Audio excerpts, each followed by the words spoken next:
Question number 10 देखते हैं। A projectile of mass m is thrown with a velocity v, making an angle of 45 degree with the horizontal. Neglecting air resistance, the change in momentum from its departure at A to its arrival at B along vertical direction is what? They given. Rather इसमें जो है इन्हें देने की जरूरत ही नहीं थी कि वर्टिकल डायरेक्शन की बात करो या नेट मोमेंटम चेंज की बात करो, एक ही बात है, क्योंकि एक्स एक्सिस में तो कोई फोर्स ही नहीं लग रही है। अगर एक्स एक्सिस में कोई फोर्स नहीं लग रही है तो एक्स एक्सिस में एक्सेशन जीरो होगा, एक्स एक्सिस में एक्सेशन जीरो होगा तो एक्स एक्सिस में वेलोसिटी का चेंज जीरो होगा, एक्स एक्सिस में वेलोसिटी का चेंज जीरो होगा तो मोमेंटम मास इनटू वेलोसिटी होता है। अगर वेलोसिटी में चेंज नहीं हुआ तो मोमेंटम कंजर्व रहेगा, कांस्टेंट रहेगा, तो मोमेंटम एक्स एक्सिस में तो चेंज होगा ही नहीं होगा। अब वाई एक्सिस में देखें, अगर वाई एक्सिस में देखें तो हमने किया हुआ है F is equal to DP by D T होता है, F D T is equal to DP हो गया, चेंज मोमेंटम हो गया। जब ये प्रोजेक्टाइल को हमने यहां से यहां फेंका, ये यू है, ये एंगल थीटा है, तो जब यहां से यहां पे गई इसका टाइम ऑफ फ्लाइट आया 2u sin थीटा बाई जी आया, यही टाइम ऑफ फ्लाइट आया था। ये हमारे पास इसके ऊपर फोर्स क्या लगती रही थी? फोर्स लगती रही थी mg लगती रही थी। तो अगर आपने change of momentum DP change of momentum निकालना है तो एफ इंटू टी से मल्टीप्लाई कर दें। एफ कितना रहा ड्यूरिंग दिस टाइम? mg रहा, और टी कितना है? 2u sin theta by g, 2u sin theta by g, g और जी कैंसिल हो गया, तो ये कितना हो गया? 2mu sin थीटा हो गया, ये चेंज ऑफ मोमेंटम आ गया, ठीक है। और इसमें थीटा कितना दिया हुआ? 45 डिग्री दिया हुआ है, इस क्वेश्चन में 45 डिग्री दिया हुआ है, तो ये कितना होगा? 2mu sin 45 degree is 1/√2। This 2 can be written as √2 into √2, √2 into √2, mu into 1/√2। तो आंसर कितना हो गया? √2 mu is the answer, that is B is the right option. अभी तो हमने सीधा एफ निकाल लिया, एफ dt कर दिया is equal to dp change of momentum आ गया और वो हमने सॉल्व कर दिया। लेकिन इसको दूसरे नजरिए से देखते हैं कि क्या हो रहा है इसमें।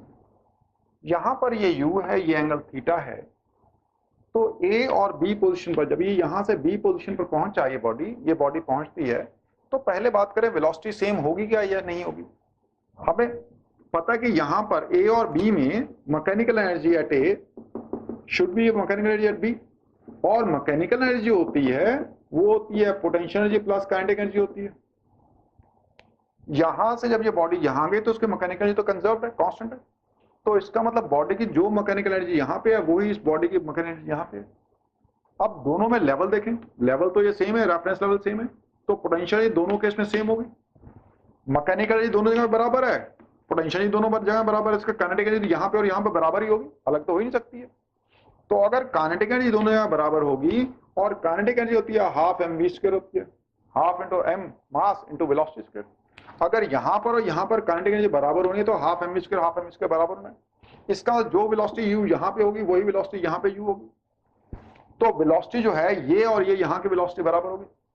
अब अगर देखें ये एंगल थीटा है, तो यहां पे ये हॉरिजॉन्टल के साथ में क्या एंगल बना रहा होगा? सपोज हमने कहा थीटा डैश बना रहा होगा, सपोज, हमें नहीं पता अभी कितना होगा।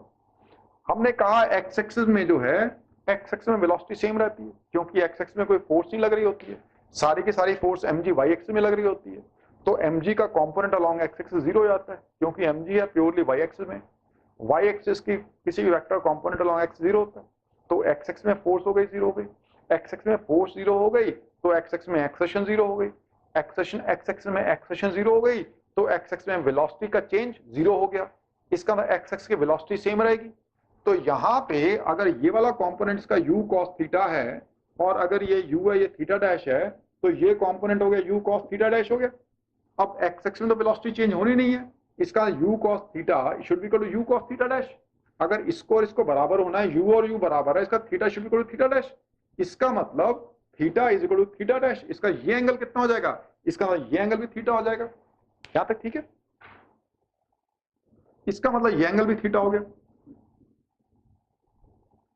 अगर ये एंगल भी थीटा हो गया तो यहां पे ये वेलोसिटी कितनी हो गई? u cos थीटा हो गई। मोमेंटम इस तरफ कितना हो गया? mu cos थीटा हो गया। अलोंग एक्स एक्सिस शुरू में कितना था? mu cos थीटा था। सो एक्स एक्सिस में मोमेंटम चेंज हुआ कि नहीं हुआ? नहीं चेंज हुआ, क्योंकि एक्स एक्सिस में अगर मोमेंटम चेंज करना है तो मोमेंटम मास इनटू वेलोसिटी होता है। अगर मोमेंटम चेंज करना है और मास उतने का उतना, तो वेलोसिटी में चेंज होना चाहिए, वेलोसिटी में चेंज होना चाहिए तो एक्सेलरेशन होनी चाहिए, एक्सेलरेशन होनी चाहिए तो उस डायरेक्शन नेट फोर्स लगनी चाहिए, नेट फोर्स इस डायरेक्शन कोई लग नहीं रही है, तो इसलिए एक्स एक्सिस में तो मोमेंटम हो गया कंजर्व। लेकिन अगर वाई एक्स में देखें तो यहां देखें, यहां पर कितना हुआ, इस तरफ मोमेंटम कितना हुआ, मोमेंटम वेलोसिटी पहले देख लें, वेलोसिटी इस तरफ यू साइन थीटा, मोमेंटम कितना हो गया, एम यू साइन थीटा हो गया वाई एक्स में। वाई एक्स में यहां पर वेलोसिटी कितनी हो गई, यू साइन थीटा हो गई, मोमेंटम कितना हो गया, एम यू साइन थीटा हो गया। मोमेंटम वेक्टर क्वांटिटी है, ये मत बोल देना कि यहां से यहां पर आई तो वाई एक्स में चेंज, ये भी एम यू साइन थीटा, ये भी एम यू साइन थीटा, तो M U sine theta minus M U sine theta zero हो गया, मोमेंटम का चेंज जीरो नहीं हुआ है।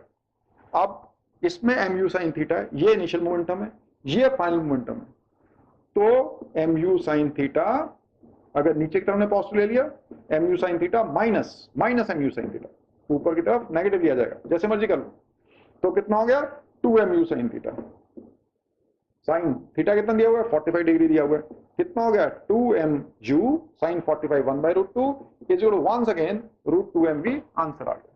ठीक है, अदरवाइज आप सीधा एफ डी टी से जो है इज इक्वल टू डीपी उसको भी यूज करते हुए आप आंसर निकाल सकते हो।